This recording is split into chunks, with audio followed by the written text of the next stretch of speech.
Hello, it's Kieran from PCGamesN, and today I'm joined by Rich. Hello. And today we're going to be talking about World of Warcraft Battle for Azeroth. So what big news was in the presentation this year? Okay, so it's been 2 weeks since Battle for Azeroth released. The presentation today was a little bit about how it's landed, what the reception has been, what new stuff is coming down the pipeline as sort of the new content drip feed, the patching process gets spinning up. But before we get into all of that, there were two big things that I want to sort of, that really struck me, and I want to get out of the way straight up. So one thing about the reception, obviously in the lead to Battle of Azeroth, there was the Burning of Teldrassil Warbringer cinematic, the Sylvanas Warbringer cinematic, which portrayed a much darker side of Sylvanas Windrunner than we've necessarily seen before. It painted a, some would say, or some have been saying, as unambiguously evil, when she's always been a lot more nuanced than that in the past. I think, and they confronted that head on in the presentation. They said, in fact, there's a quotation. If I remember correctly, they said, "We are not going to do to Sylvanas what we did to Garrosh," referring to the way that Garrosh Hellscream was presented in a previous in Warlords of Draenor, and was, like, again, super dark.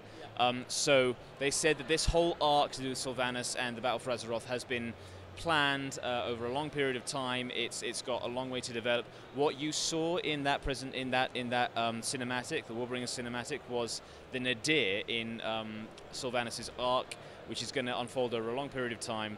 The strong implication there is that she will continue to be nuanced. It's just that that was her low point. So there's a lot more to see, there's a lot more to unfold, so I guess Blizzard basically saying, don't assume that she has become a one-note character.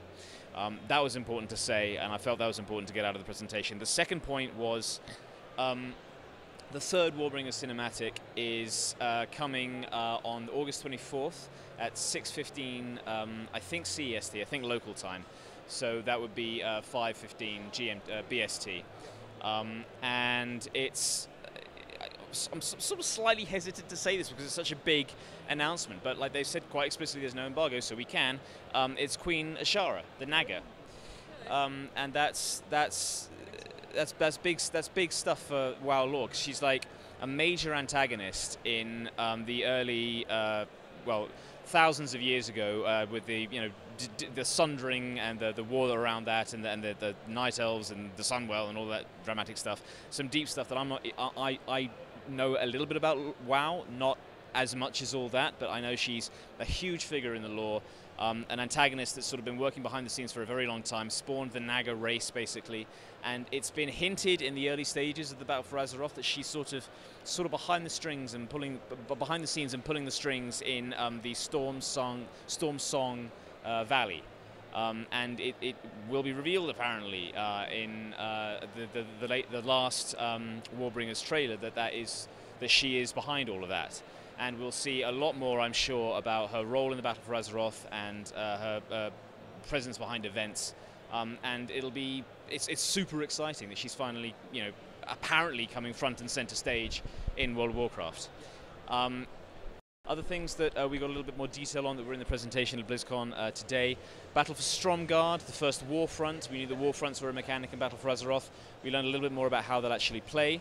The Ashari Highlands will start under the control of the Alliance, and then the Horde will try to wrest control of them by gathering resources, pooling resources into the war effort, and then you sort of unlock the ability to queue up for the Ashari Highlands.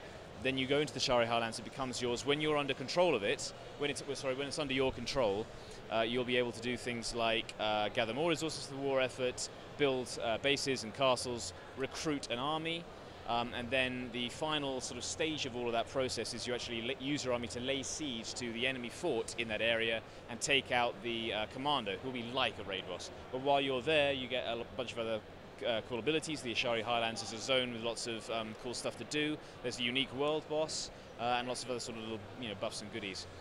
That may or may not all be news, but that's how the Battle for Stromgarde will shake out.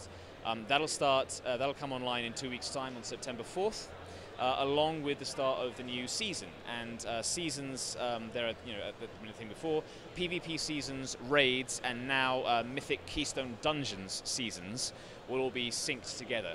So Blizzard said they were really pleased with the response to Mythic Keystone Dungeons in Legion, and now they're sort of formalized and streamlined and made officially part of the season system. Yeah, that's all spinning up in 2 weeks' time on September 4th, and that's about it. So just a little sort of taster or a preview of some of the upcoming content. We know that they're sticking mostly with the structure as it was in Legion, alternating minor major patches with seasons and raids. Raid go-lives sort of slightly off kilter, but broadly in line with that, and slightly off the patch cycle.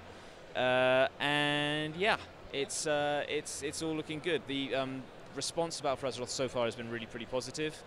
There are some systems which players aren't entirely convinced about yet, but Blizzard want you all to know that they're taking on that feedback, I guess. Well, that's good to know. It seems Blizzard have got everything in hand with WoW and its near future. So it seems. It'll be interesting to see how Sylvanas' arc shakes out, and whether they can sort of quell some of the negativity that the opening stages have inspired. Yeah, but yeah. This is very true. If you enjoyed the video, please do leave us a like, comment, and subscribe to the channel for more. We've been PCGamesN, and we'll see you next time.